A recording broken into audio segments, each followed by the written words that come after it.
Hello, Sanford. You are watching the Coyotes Football Network. I'm Jonathan Weston. Welcome to the Howler. As your Sanford College Coyotes stand at 7-0 after a win last week at East Carolina. But the win didn't come as easy as I think a lot of people anticipated. A lot of overconfidence, in my opinion, for this Sanford team that had just come off a win over the defending national champions in UCLA. So you've got to look at what happened last week and think what can be fixed. There was a lot of poor throws for the most part by John Scott. Coach Wolf has decided there will not be a change at quarterback this week. Scott will start against UCF. And some of the seniors this year looking at this UCF game as a rivalry game. They're looking at it as a vengeance game. So much so that they have asked the coaches and the athletics department to wear the beat-em-up jerseys this weekend. So we'll be seeing those black and blue outfits come out of the closet here for Sanford to really showcase how much they want to take down the Golden Knights this week. The only question is, are we going to see those same issues? We know nothing seems like it's going to change. I don't know if there's really much to do. We don't know if it was just overconfidence. We don't know if that, tougher victory is going to shake this team. All we do know is Scott has to play better He's got to play better this week. He's got to. If he doesn't, I don't think the Coyotes beat UCF. Right now they stand at the top of the American Athletics Conference at 3-0, tied with four different teams right now. It's Sanford, Cincinnati, USF, and SMU. Fun fact, Sanford will play USF and SMU in the coming weeks. They will not play Cincinnati. So keep that one in mind. So they'll have to beat two of those undefeated conference teams. So it's going to be a very interesting situation. Now, UCF down at 11. They're 1-3 in conference. Very favorable for Sanford, but you can't look at anything safe after what happened this weekend. Now, we were unable to get any footage of practice this week.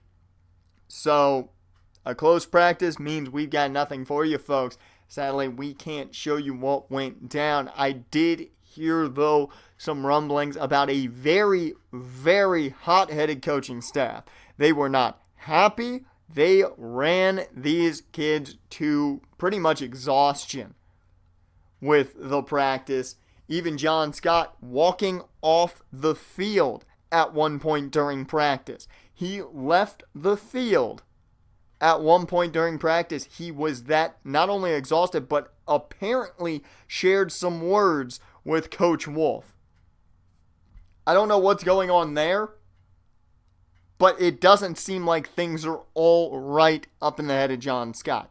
I don't know if it's the overconfidence that's gotten to him and brought back this ego we had heard about when he was initially a recruit here for Sanford that they highly were trying to garner, but it seems like something's gotten into the head of John Scott and old habits are showing up. Luckily, none of that happening with Williams during his career year here at Sanford. But nonetheless, there are some big matchups in the AAC this week. Of course, Sanford, UCF going to be one to watch. Memphis at SMU ought to be a very competitive matchup if you ask me. And keep your eyes on Notre Dame at Navy. I can see Navy shocking everybody as they have been on an uptick as of late. And of course, Cincinnati at USF. Two undefeated teams in conference taking each other on. Somebody's got to walk out with a loss. That's going to be a very interesting one indeed. But it's all about UCF this week for Sanford. Kirk Herbstreit taking the Coyotes to win it. Not a shock. Of course, last week, Steven Supersonic Sullivan going down with an injury. He has been declared out probably for the next 3, maybe 4 weeks is what they're saying. We're not entirely sure when he'll be back. However, Dwayne Jones-Carter the young running back will get some time at kick returner. So expect to see him out there, and possibly even Josh Williams more so for a blocking situation. So we'll see a little bit of Carter as well as Williams now in that kick return game. Chad Riley will take over as the pure punt returner, according to the coaching staff. We'll see if that helps anything. That's the big question. Sullivan, of course, already with a kick return on the year, and it was huge for this team. Now, with this whole situation, with how things seem to be going, with a possible national title team here, keep that in mind. You've got to question the thought process going into looking over film and thinking about the people you have to beat. You have to beat Sean Nelson. You don't have Mackenzie Milton, who was a dominant threat against you last year, here anymore. Now it's Sean Nelson, a man who came in and did play a small amount last year against Sanford. And, I mean, this is a guy you have to be aware of. He's just as deadly as Milton can be with his legs. However, his arm is not as deadly, I'd say, as Milton's. Nelson, though, is a threat at 6'2", 200. He's a lot quicker on his feet than you would think, and if this defense doesn't keep him in mind, they are going to have to pay for it. Now, his top receiving target, more than likely, he's going to try and get it to Dustin Sanders. I'd be surprised if he goes elsewhere. 330 total yards this season, 3 touchdowns, and he's averaging about 46 a game. So, it's a very interesting situation. Luckily for Sanford, he's dropped 3 passes this year, so they're looking at maybe a favorable situation of him dropping some balls. On the defensive side of things, they do have some stud defensive players. Derek Skies, the defensive end, has half a sack right now, playing very poorly compared to the last 2 years. He had a very good junior season and sophomore season. Not so much this year. 1 pass deflected, but nothing else much. He doesn't have a ton of tackles to his name. Now in their secondary, they do have a good corner in Tommy Jacques. And Jacques has a nice amount of tackles. 4 pass deflections. That's the same amount that is 4 more than he had last season. So keep that in mind. This kid's seeing starting numbers, and we're probably going to see a lot of him against Williams. And a name a lot of people might remember from last year, Scott Marquardt. Why? Because he intercepted Sanford quite a bit last year. He's got 2 picks already on the season, one of which went back for 6. So expect for him to be a big, big target. I mean, he's going to be a guy to watch out for. Big time. And of course now the question is with John Scott. Where is his head right now? The ego seems to have returned. The young man who in Illinois up at his high school was called the Peyton Manning of their program. Well, now it looks like that ego is starting to show off again, and I don't think this coaching staff is going to take that if it continues to happen. Now, wide receiver, a name to watch out for, I think, this week, and maybe even more so as the year progresses here towards the end, is senior Patrick Jackson, who has looked very good this year. He's having one of his better years. His best year, of course, last year, his junior year, and he's doing very well this year. Already 3 touchdowns, tying his career high. We'll see if he can up that to maybe 4 and getting even more touchdowns this year. And on that defensive line, Justin Moss has had a very solid season taking over for Big Joe. 22 solo tackles, 10 for a loss. And of course, he's got 5 sacks already to his name. 6 is his career high. He might be bumping that up a little more by the end of this year. Dustin Jordan having another tough season when it comes to interceptions. He has been shutting down number ones. They are afraid to throw his way, and that's fun to see. He's forced 2 fumbles. He's only deflected 2 passes, but we're waiting for that interception that's been 2 years in the making. That's all the time, though, we've got for this week, folks, as you've been listening to the Howler here on the Coyotes Football Network. Old habits die hard. We will see you folks this week as the UCF Golden Knights face your Sanford College Coyotes. Hello, Sanford. You are watching the Coyotes Football Network. I am Jonathan West, and it is time to hashtag defend the den as the Coyotes are rocking their beat-em-up uniforms here for a rematch they have been very excited for. The seniors this year are ecstatic to get their hands on UCF as they delivered a huge loss to these Coyotes last year, and really it led to a downward spiral for a couple of weeks. We'll see if the Coyotes can get vengeance or if history is going to repeat itself as the Golden Knights look to cause more chaos for the Coyotes on a possible national championship run. And Sanford has had some issues of their own in-house this week as John Scott walking out of practice. Now, we don't know what that means. From what we know, John Scott is starting. We'll see if that has any effect on this ball game. It's going to be something to definitely keep in mind and something to watch very closely for the next coming weeks as well as this week's ball game. We'll see if the Coyotes can take out these Golden Knights as we get underway. Jackson Stone boots it nearly out of the end zone. It's about 8 to 9 yards deep, and that is going to be a touchback to start us off here. Sean Nelson in at quarterback here for the Golden Knights, and he'll hand off to Tate. He'll go right up the gut, and he finds room. Brett Tate with a 15-yard rush. They weren't even sure if he was going to be able to play today, but he is on the field. Luckily for the Golden Knights, that would have been a big loss. They couldn't get him. They begin with their no-huddle offense here as Nelson hands off to Tate, and down he goes. Can't go anywhere there. That's Scott Boyd who's quickly on top of him. He has had a very nice year, good comeback year after a down year in the rotation. Second and 10 as Nelson to throw. Way off the mark for his intended receiver. I don't know who he thought was going to catch that. It was much closer to Pat Riley, his intended target. Third and 10 now as Nelson setting up a screen, but look at that defense. Did you know that Dylan Crosby is a defensive tackle, folks? Because he was running right with that screen, and I'll tell you, even if Sam Williams, wasn't there, I think Crosby would have brought him down. As now the Coyotes take over, and they'll set up a screen of their own, and that is going nowhere for Joe Baker. A loss of 2 on that one early. That is not a good start for Sanford. They're going backwards. It's a nice completed pass situation, but you don't want to have to go backwards no matter what you're doing. Second and 12 now is Scott under center. He'll drop back out of that offset eye. Looking to the flats, and that's taken away.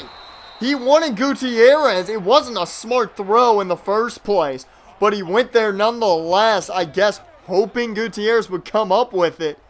But no, it's brought down by Mitchell, and that is going to be a pick for UCF. They have it in great field position. Option here for Nelson, and he's going to take it 7 yards here on first down. So an early mistake by Sanford. Looks like it may just lead to UCF points as Nelson sets up that wide receiver screen to Dustin Sanders. He's brought down. Only a gain of 5 on that one. First and 10 with the no huddle rolling again for the Golden Knights. Nelson goes option again right up the gut. I told you folks in the Howler, if you watch the program, an 8-yard rush there. He can kill you with his legs. Maybe not as deadly as Mackenzie Milton was, but he's still deadly with those legs as Brett Tate takes the handoff here on second down. It'll be a gain of 3. Enough for the first down for the Golden Knights as they'll head back into their no huddle. And it is another option. That one didn't play out, I think, as well as they wanted it to. A loss of 1 as Justin Moss came right through. Second and goal. They're still in that shotgun formation. As Nelson gonna take off. It was a speed option. That one not so well done. No loss of yards, no nothing. Back to the line, but Faraday making sure there was no positive. 3rd and goal as the defense chants are coming in. And that was around a lot of defenders. I'm shocked the Coyote didn't come up with it. But it will be a 5-yard gain for Sanders. But they will be short of the end zone. And it looks like a false start is going to move this field goal attempt back even further for the Golden Knights. 4th and goal, and the kick is up. UCF does draw first blood with a field goal, and they are first on the board 3-0. We'll take you to an update here. SMU does defeat Memphis. They stay undefeated in conference play, 42-28. The Mustangs are now 4-0 in the AAC. It's 1st and 10 here for Scott and company on offense, and they go to Baker on 1st down. Nice fight there by Joes. It's a 5-yard run, and that's going to be a solid gain here on their first run of the day. Scott now looking to throw. He runs out of time, though. Solid coverage downfield as they did have a guy breaking open into the middle of the field, but the pass rush was just too quick for Scott to get it there in time. That sack's now going to bring them back to a 3rd and 13 situation. They're in the gun and they're split close set, and Scott once again runs out of time. No time for him to get the ball off as they send the blitz. 1st and 10 once again here for UCF, as it's just been chaos for Sanford today, but the defense getting the job done. A loss of 1 there. Fowler the man on that tackle. 2nd and 11 now as Nelson takes the snap. He looks to throw to the flats for Robbins. He's not going anywhere. Gordon Sutton with a nice tackle. 3rd and 10. They continue this no huddle, but they are going to need a lot as they're going screen again. That's Brett Tate, and he's got running room past the marker, powering forward past midfield. It's a 19-yard gain and enough for a Golden Knights 1st down. They continue their no-huddle offense here on 1st down, going back to the wide receiver screen, and Gallagher avoids the would-be tackle. It's an 8-yard gain thanks to a slight evasion. 2nd and 2 now. Still in that shotgun play coming in from the sideline. UCF in full control right now over this Coyote defense. They go option, and Nelson was a little hesitant to take off at first with it, but a 5-yard gain will get them enough for another 1st down. This defense, they've got to be exhausted to a point, but they need to make a stop here. 1st and 10. Hand off to Tate, and down he goes. Guess who it was, folks? Justin Moss. The big man up front makes the big tackle for a loss. 2nd and 2 now on a 5-wide set as Harris, the intended target, drops the pass, nearly taken away by Fowler. 3rd and 12, defense chants loud here in the Sanford City Stadium as Nelson throws the screen to Clark, and he's able to push one man aside, but Gordon Sutton not going to let that happen as he takes him down from behind. UCF deciding to punt it away. It is back to the offense for Sanford, and once again the ground game not finding anything. No gain there. 2nd and 10, a quick throw off the hands of Gillette. Nothing is going right for the Coyotes offense. 3rd and 10, possibly the last play of the 1st quarter. Scott connects with Josh Williams. His first catch of the day may be the first bit of life for these Coyotes. An 18-yard reception as he was wide open. That's their bread and butter, that mesh pattern. And it worked out perfectly as we head in to the 2nd quarter. It's 3-0 at the end of the 1st. UCF on top of the number 6 Coyotes right now. They got to find a way to get things going. Welcome back, everyone, to the Coyotes Football Network. It's the start of the 2nd quarter, and it's the start of Tyrese Baker in the pistol here today, as that's a 4-yard run off the option. Second and 6, and Scott's back in the ball game in the full house. As Scott to throw, connects with Tom Joseph. That'll be enough for the first. Gain of 9 on that reception. First and 10 now. As Scott hands off to Baker. He didn't have much of a hole, but he does power through one defender. Gains 4, a much more settling situation for second and 6 as the play action almost ended up in chaos downfield. And that's Marquardt with the pick. I'm having flashbacks to last year, folks. Scott Marquardt with a pick. This is how it all started. He was the chaos that caused the Sanford loss. That's the second pick of the day already for Scott. First and 10. Nelson back on offense thanks to the interception. And he goes downfield but out of bounds. That'll go incomplete. Second and 10. Gallagher, the man in motion. They'll go option run, though. Nelson brought down quickly by Adam Woods. Good tackle by the true freshman. It's third and 10 as the no-huddle has continued here. This Sanford defense putting a stop here will hopefully get their offense going. As Nelson goes to the screen. They covered it very well, only allowing a yard. Great job by the defense there.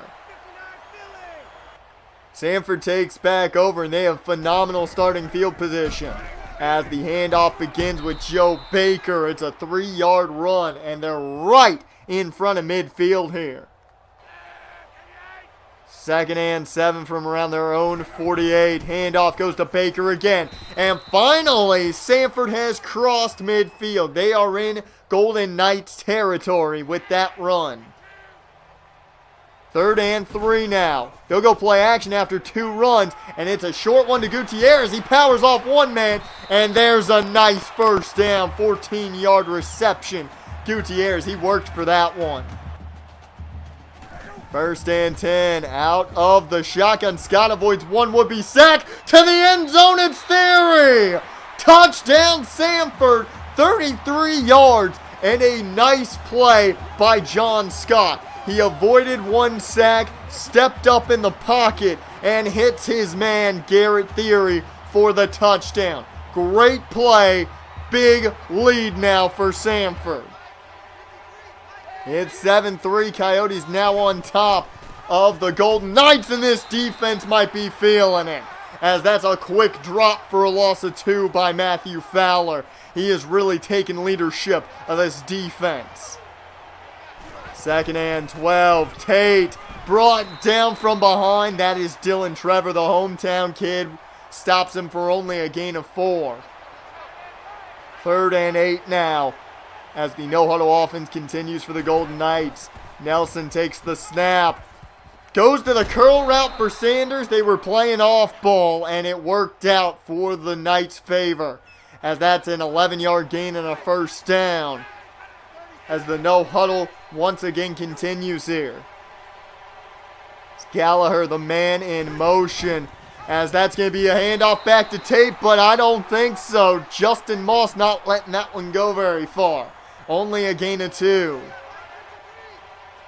Second and 8, shotgun formation, and they'll grab this play from the sideline. As Nelson goes option, he's got some room up the middle, and he does gain 4.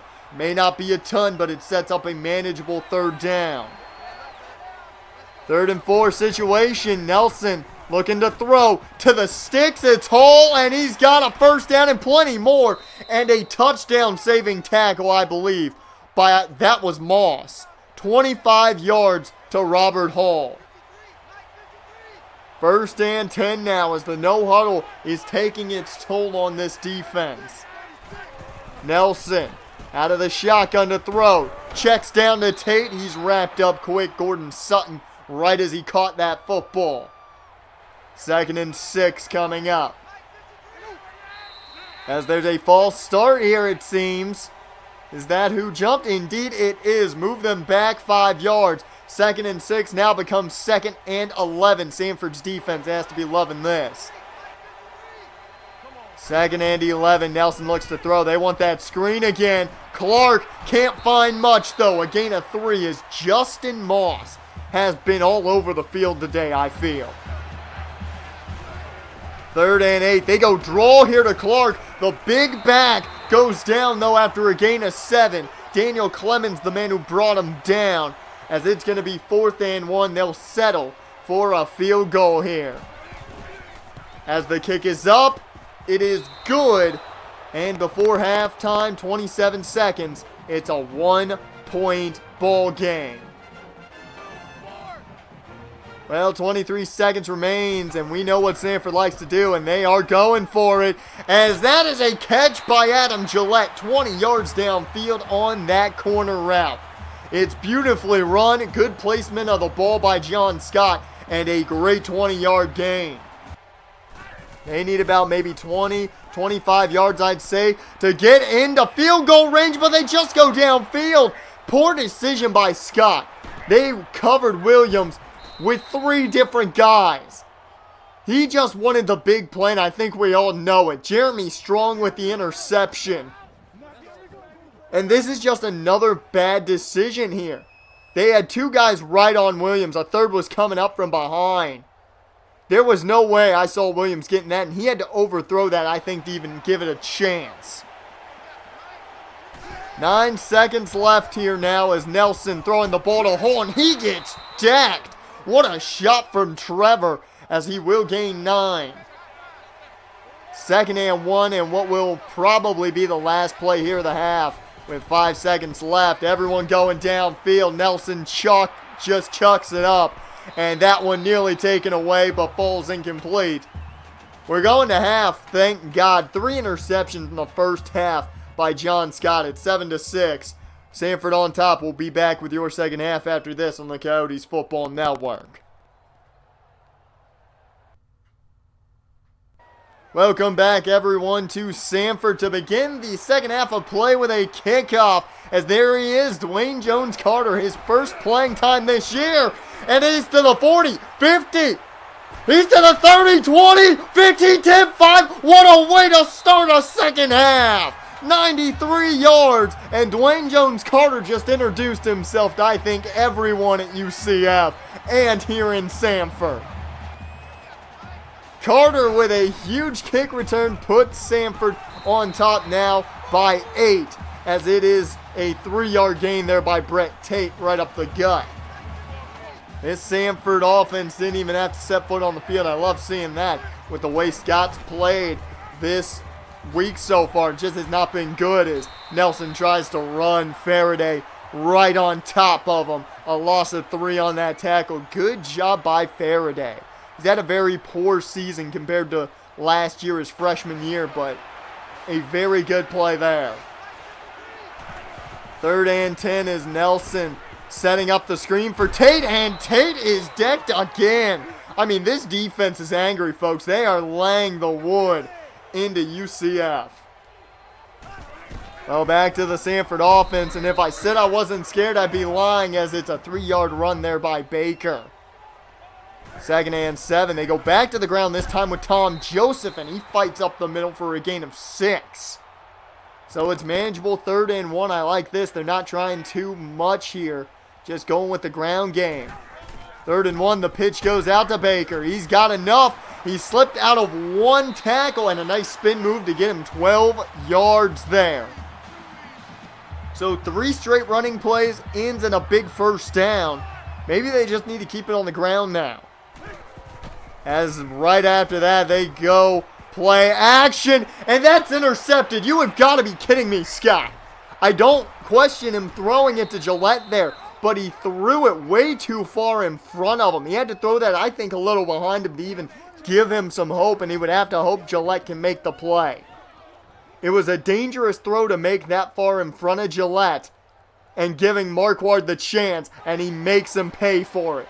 4 picks already. As Brandon Tate luckily shut down here by Justin Moss. It's another loss of 2 yards. Moss has been just a dominant force up front today. This defense Your MVPs have to go to every single one of them. As there's an interception! Sam Williams all the way home he goes. It's a short run, but it is a pick six. Congratulations, Sam Williams, for that one. Sanford is now taking a huge lead as we take you to an update. Number 5, Virginia Tech, getting a little bit scared here as former coach Mark Riley leading those Boston College Eagles to a nice game here, 27-24. Riley's Eagles on top. 1st and 10 now back here in Sanford, as this defense have just give the MVP to all of them. They've been playing great. Crosby bringing down Nelson for only a gain of 5. 2nd and 5 now, as out of the shotgun they continue to move their no huddle. And Nelson on the run again on the option, and he is once again brought down by 2 different men. Clemens, I saw one of them. 1st and 10 after the first down run. Nelson spun around and brought down. That's Keith Darby on the hit. The man who finished the job. A gain of 3, but still the no huddle continues. 2nd and 7. Handoff goes to Tate. Crosby got a hand on him quick, but he's able still to get a chunk out of it. A gain of 4 makes it manageable. 3rd and 3. Nelson going option again, and he's brought down by Sutton, but does get enough for the first. The ground game wearing down this Sanford defense. It's 1st and 10. Handoff goes to Tate, and Tate with another solid run. It's a gain of 7. You got to give it, though, to defensive coordinator Maurice Tolbert. He's done a good job getting this defense ready this week, as they've been on top of it for most of the day, and they do it again. Dylan Trevor, another tackle for a loss, as the option did not fool him. He was all over Sean Nelson there. 3rd and 6. Nelson looks to throw. Rolling out. Throws. Finds Dustin Sanders. And it's going to be enough for a 17-yard reception. As now they continue their no-huddle offense. And that's Jackson who's left open. A 4-yard gain. They'll set up 2nd and 6. 2nd and 6 in the shotgun. Play call coming in from the sideline. So they take the snap. Nelson, that option didn't really work the way they wanted to this time. A loss of 4, and it is shut down by Scott Boyd. And Nelson is down. This is not a good sign for the Golden Knights, as now the backup has to march into the game. Ball has to take over as he goes to a screen here early, and Clark runs into his own blocker. That's going to lose him 4 yards as Sanford's able to hold him. Jason Ball does get a quick, first completion, but not a good situation here. And look at this, folks, as I believe that is Grant Fink who is checked in, as he handed off to Collins for a gain of 9. And indeed it is Grant Fink now in the ball game. A change has been made at quarterback as Fink goes play action. And a nice throw there to Garrett Theory. That's a big first down, 21 yards. You kind of wish that was led a little bit closer to the sidelines, but Theory still able to get the ball away from the linebacker. 1st and 10 once again. Possibly the last play of the 3rd quarter, as up the gut goes Joseph for a 6-yard gain. Another nice run from Sanford as they run us out of the 3rd quarter. 21-6. Sanford's on top, and the defense playing out of their mind. The final quarter of play coming up here on the Coyotes Football Network. Welcome to the 4th quarter, folks, and we'll begin it the same way we began a little bit of the 3rd as Baker takes off, and that's going to be an option. I'm sorry, it was the beginning of the 2nd. Baker took off with an option. A nice first down there. As Fink back in the passing game, and he'll hit Williams on the bread and butter mash. A 17-yard reception and a big first down. Grant Fink looking very nice right now in the few passes he's thrown. He's only thrown 2, but very good throws from this young man. 1st and 10 out of the gun. Fink setting up the screen for Baker. He connects, able to run away from the one defender who was chasing, and only a 2-yard gain, but a gain nonetheless. 2nd and 8. Baker still in the ball game at running back, but they're going to throw. Fink can't find a man in time as he'll go down. It's a loss of 6. That'll bring up 3rd and 14 here on the next down, but Fink just couldn't find his open target in time, as by the time they were breaking open, Fink was on the turf, I believe. 3rd and 14 now, and they'll go option with Fink. Tried the spin, didn't work, as that'll only be a 1-yard run. But they are in Stone field goal range. Jackson Stone does make the field goal. It will add to the Sanford lead, and we'll take you to another studio update here. Tulane currently on top of East Carolina, 23-21. Tulane trying to keep that good AAC record intact. We're back here in Sanford as UCF takes back over. They're trying to cut down into this lead as Eric Foster with a 3-yard reception. Nelson has returned to the ball game. Good to see he is fine and healthy as he takes the snap here. Connects with Hall, and Hall's got another nice reception, 15 yards. He's arguably been the biggest playmaker for this team right now. 1st and 10 as they get the play from the sideline. Nelson takes the snap, setting up another screen for Tate, and Brett Tate is just going down. No fault there. It was just well covered by Sanford. They were all over it. The second the defenders saw this screen coming, they went right to it. And Dylan Trevor has played great today.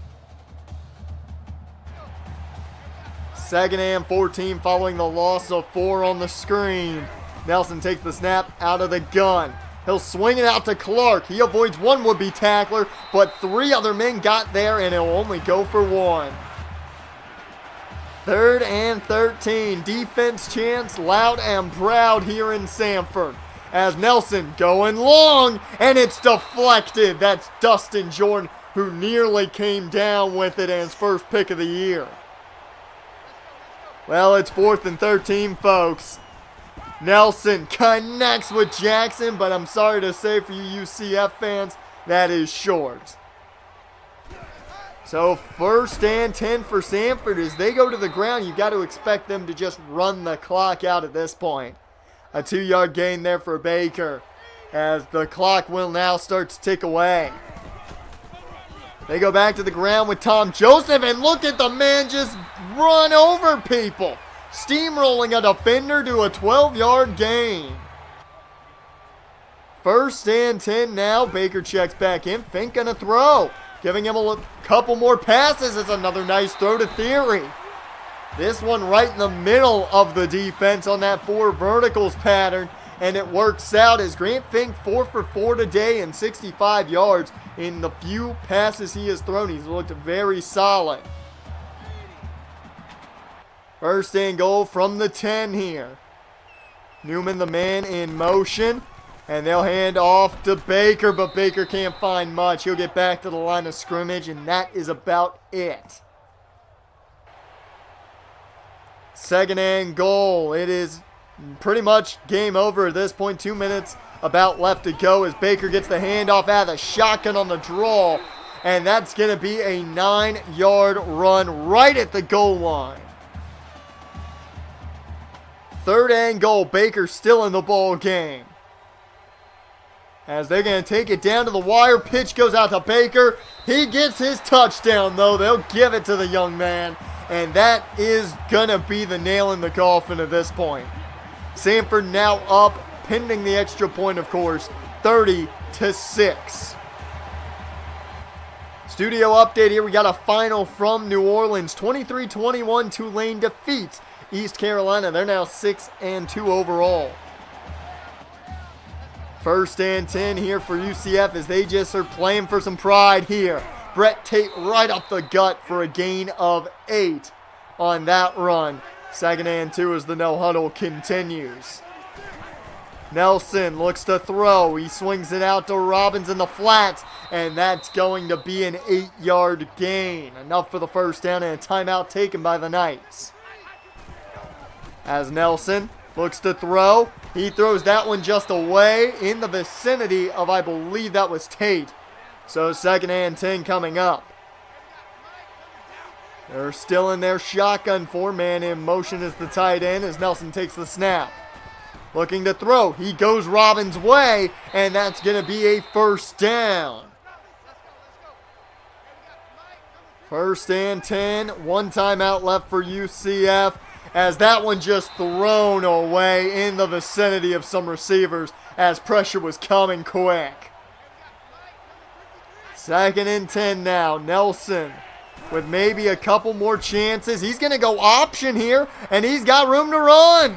First down for Sean Nelson and a nice 18-yard gain. You got to give the man credit for running there after getting hurt earlier in the ball game. 1st and 10. The no huddle continues here. Waiting for everyone to get set, and they do snap it. Nelson to Tate on the screen, and he is brought down out of bounds. It's a 4-yard gain. 2nd and 6, 26 seconds remain. Nelson throwing, connects with Clark across the middle. It's enough for the first 8-yard gain as UCF looking to get on the board here before this game comes to a close. 1st and 10. Clark with the catch as that's going to be a gain of around 5 yards there. 2nd and 5 as the clock is ticking. Nelson, last play of the game, off the hands of Clark, and that will end it. The Sanford College Coyotes have won this ball game. And we do want to give you a little view into what John Scott did. 84 yards, 1 touchdown, and 4 interceptions. The rest of the team in the passing game, 146 and a touchdown. I'm just saying. It was a different team without Scott out there. As, of course, Dwayne Jones-Carter, your player of the game for his big kickoff return in his debut here as a Coyote. But I think the defense gets the MVP honors. They played lights out early and often in this ball game. Great day by the defense, and you have to give a lot of credit to Grant Fink for coming in and playing really well, leading that offense down the field not once but twice to touchdowns. We'll see what comes of this, and from what I saw on the sidelines, a very unhappy John Scott over there, not even sitting alongside his teammates and coaches. So we'll have more for you folks on that situation in the Howler this week, but you've been watching the Coyotes Football Network. I'm Jonathan West, and the Sanford College Coyotes win once again 31-6. We will see you folks next week.